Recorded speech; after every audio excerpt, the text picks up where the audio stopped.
Pagi Pak, izin pada dosen pengampu mata kuliah Proyek Elektronika Daya, Bapak Asmiris PDMT. Pada saat ini saya tugas akhir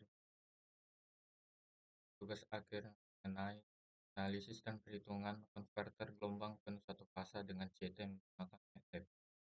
Saya Nehemia Fernando Nani, tim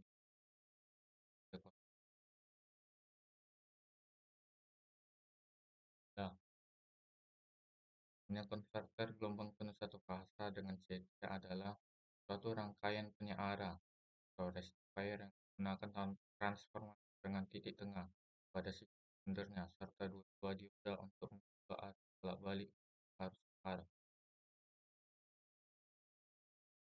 Di sini saya sudah membuat codingan pada MATLAB-nya. Pertama, input analisis underscore converter underscore full underscore wave underscore ct.m. Kemudian masukkan judul inputnya, analisis konverter gelombang satu fasa dengan CT berdasarkan data pengukuran. Kemudian masukkan data pada kondisi sudut trigger 0, 30, 20, 100, dan 180 derajat. Kemudian parameter tegangan sumbernya, arus sumbernya, tegangan DC outputnya, arus DC output. Kemudian tegangannya itu R 300 ohm. Setelah itu DLC clear dan close all.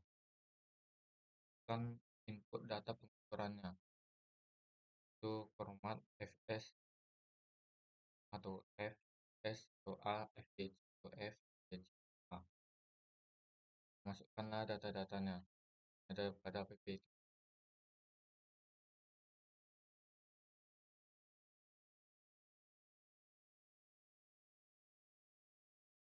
Kemudian setelah itu masukkan inisialisasi array untuk p underscore in dengan 0 size trigger dot back p underscore out size trigger store back dan efisiensinya 0 size trigger store back.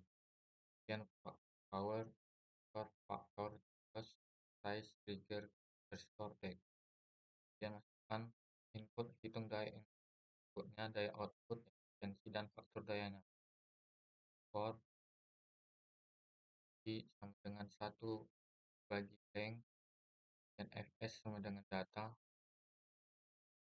1 ls dengan data 1,2 dc data 1,3 ldc data 1,4. Kemudian masukkan daya input rata-rata asumsi fs dan ls nya. P underscore in 1 sama dengan fs kali fs. Itu masukkan daya output rata-rata dc nya. P underscore out sama dengan dc dikali L.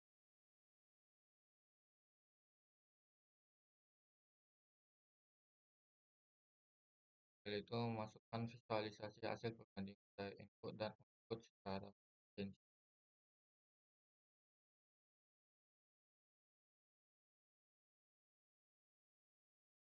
Setelah memasukkan semua inputnya, akan mendapatkan hasil perhitungan pada MATLAB. Analisis konverter gelombang penuh satu fase dengan CT. Ini adalah hasil perhitungan dengan menggunakan MATLAB.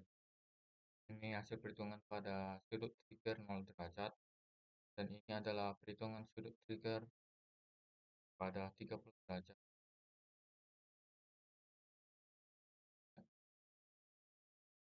Ada hasil dari sudut trigger derajat dan sudut trigger derajat, dan sudut trigger 20 derajat, dan sudut trigger 100 derajat, dan ada hasil terakhir dari sudut trigger 60 derajat. Setelah mendapatkan hasilnya, bisa didapatkan grafik. Adalah grafik analisis perbandingan sudut triggernya. Batang kuning ini adalah menunjukkan efisiensinya, yang hijau adalah layout, dan batang biru adalah daya input. Ini adalah taruhan nilai dan sudut trigger.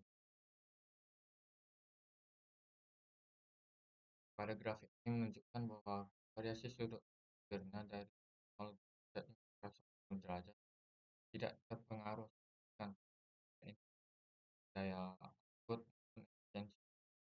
Daya input dan outputnya relatif konstan, sedangkan efisiensi tetap tinggi, menandakan sistemnya bekerja stabil dan meskipun sudut trigger bagian dari tugas